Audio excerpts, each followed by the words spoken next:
All right, back with you on the Bronx Buzz. We love having Jeff Colton with us. He does a great job. Switching gears as we usually do in our second segment, we are going to interview right now, I would say a man about town, Charles Rice-Gonzalez. He is with BAAD, and I have to say it right, BAAD, the Bronx Academy of Arts and Dance, and the home of the Arthur Avila's Typical Theater and the Bronx Dance Coalition. You were part of BAAD from the beginning, right? From the very start, yeah. Arthur and myself were both the co-founders. Hmm. We started we're 24 years. We'll be turning 25 now in December. So yeah, it's amazing. We didn't know what we were doing at the beginning, but anyway, we are so happy that we've had great support in the Bronx and from artists and from supporters and individuals, so that we're still going. And the current home and the former Saint, or is it still used as a church, or it's the St. Peter's Church off Westchester Square? Right. Well, St. Peter's has two buildings. It has the big Oh, proper okay. church where they have the services, and they have a smaller building that we rent. So it's fully ours in terms of rental.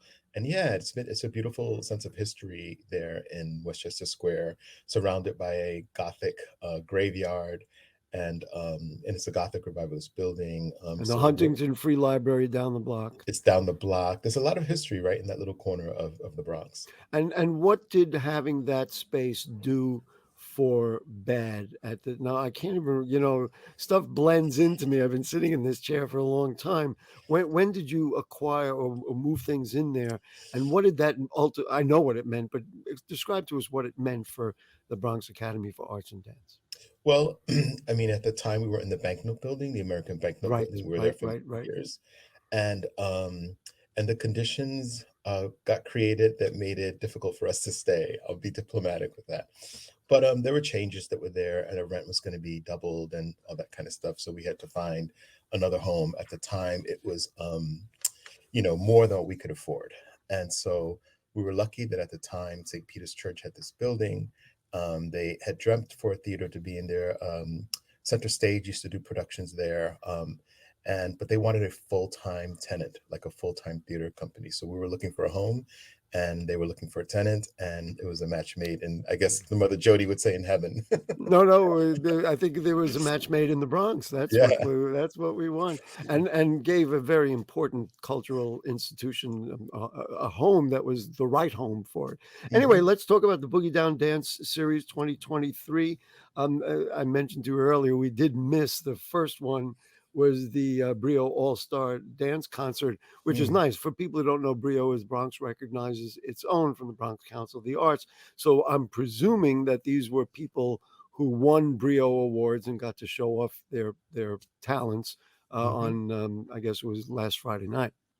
Yeah, Gary. I mean, as you know, the Bronx Council of the Arts has been giving out these awards since 1989, Hmm. and just last year BCA turned 60. So BAD wanted to do something, since we're a space where dance is the anchor art form that celebrated BCA 60th, and so we did this dance concert, and it was wonderful.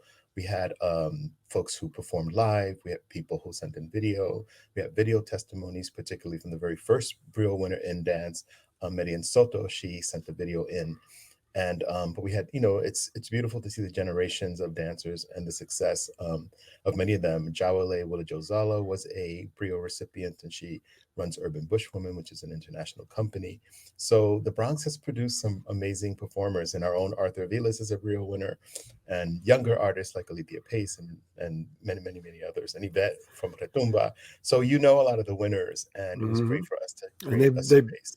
they've been celebrated on BronxNet Mhm. in all different forms and all different programs. So let's just talk about what's coming up. Now, for folks who don't know, we record these Monday. It airs Thursday. So this Saturday, the 29th, is the Bad Bunny Dance compilation. We like to Um, have a good time. Yes, don't we?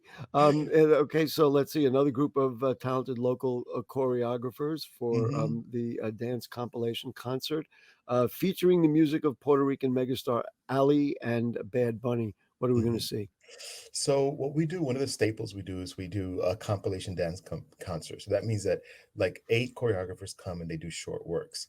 We've done several of them themed around a particular singer. We did Nina Simone because Nina Simone, a lot of people dance to her music, and we've Hmm. done it, but we've had fun. We've done it to Whitney Houston and to Donna Summer, but we've always done kind of homages. But Bad Bunny is popular. He's an ally, a queer ally. And so we decided to do a dance concert. So people are going to come see choreographers doing their own. These are contemporary dancers. These could be hip hop dancers, all kinds of dancers using Bad Bunny music, either in its original form or some kind of edited version. Well, it'll be number after number after number after number of dance concerts, of dance pieces to Bad Bunny. I have to tell you, this is so important for the Bronx, for people to express themselves, to enjoy themselves. And I read it wrong because I was reading it off the thing, and I said, I don't know if I didn't say it right. He's an ally. Yeah. You expressed it right. Bad Bunny is an ally, but people will enjoy it because it'll be music that they like, and then Hmm. seeing Bronx people interpret it. Yeah. You get a lot of moms and dads coming to watch their kids We perform, do and I don't mean family. kids, but Yeah. I know they're older too. We get family members, we get neighbors, we get lovers, we get exes. And But we get people, cool people in the Bronx. yeah, and they come and they come and they enjoy the performances. And then after Mhm. every show, Gary at BAD, it's always an opportunity to have a good time and party. So we always turn on the disco ball and the music, and the audience is welcome to I'm stay and dance as well. I'm checking all my boxes. Win, win, win, win. Okay, so then Wednesday, May 10th is Dancing While Black, Yeah. past. Mhm. What are we doing? So there's three. So Dancing While Black was started by a woman named Paloma McGregor. She's a choreographer. The first place she performed when she came to New York was at BAD. She was dancing with Crystal Brown, who had In Spirit Dance Company. And so Paloma began this initiative called Dancing While Black. And so it means, like, what does it mean for Black dance makers to do work? What is it? How do you define it? What are the aesthetics? So it's been 10 years of our relationship with Paloma. And Hmm. so these events are culminating the 10th anniversary celebration. So there's that event on May 10th, but there's two more events that are related. And they're all looking at the past, the present, and the future of choreographers that Dancing While Black has had residencies, has done performances, has done lectures, has done talks. And so we've been so happy that we have worked together with Paloma and Angelus Pulse and the folks there to keep Dancing While Black going and supported at BAD.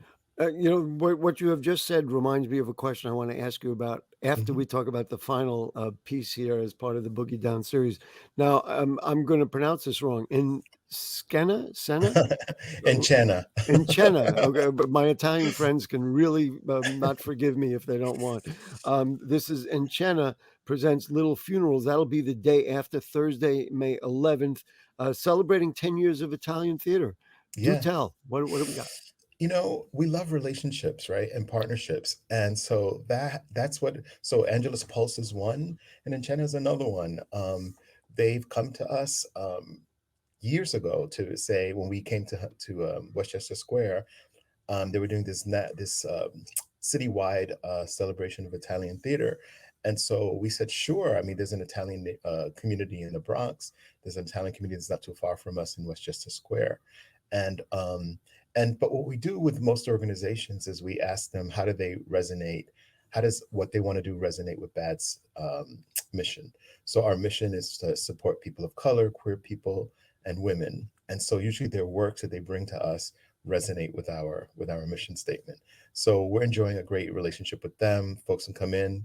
The performance will be presented in Italian, and but they will provide subtitles so we could follow along. Wow. And in the years that we've done it, it's just been top-notch work. So we invite everyone to come experience it. And I want to just read yeah, I'm going to sell it. I want people to go. It says it's a moving and sweet piece capable of welcoming pain and turning it into a rebirth. Isn't that Mhm. beautiful? Yeah. So the question that occurred to me, based on you talking about the long relationships with people, where are we at? How do you look if you step back at dance at the participation? Are we doing more? Has it grown a little bit? I mean, of course, you don't have to sell me on culture in the Bronx. Mhm. It's on every corner, street corner. But from where you sit and you see people come in the performances, where is it at? Are we doing better? We always want more, but what's your perspective? I think we're doing a lot better. I A mean, lot from better. yeah, I think when if we just think about BAD's existence when we started 24 years ago, Wow. um, and we go to now where there are, so many more dance companies, so many more folks, and because there is a community in the Bronx, and we keep fostering the community, whether it's at BAD, whether it's at Pregones, whether it's at, Lehman, whether it's at the other spaces, that these dancers are finding space and support, and that's what dancers need. They need spaces to rehearse, they need money to get the work done, and opportunities to perform, and so we're doing better on all fronts. I'm going to add one more ingredient, and Mhm, that is parents and children who know this is a good thing and a fun thing to do, mhm, and helps them personally, and also the framework and the place to do it, whether it be in school, whether it be in a community center. I mean, mhm. we just there's just not enough money in the world to keep funding these things, because we need them more and more. And the more, look, that's my sale. And the more we do it, the more we attend, the more we do these things, the better we'll all be in every way.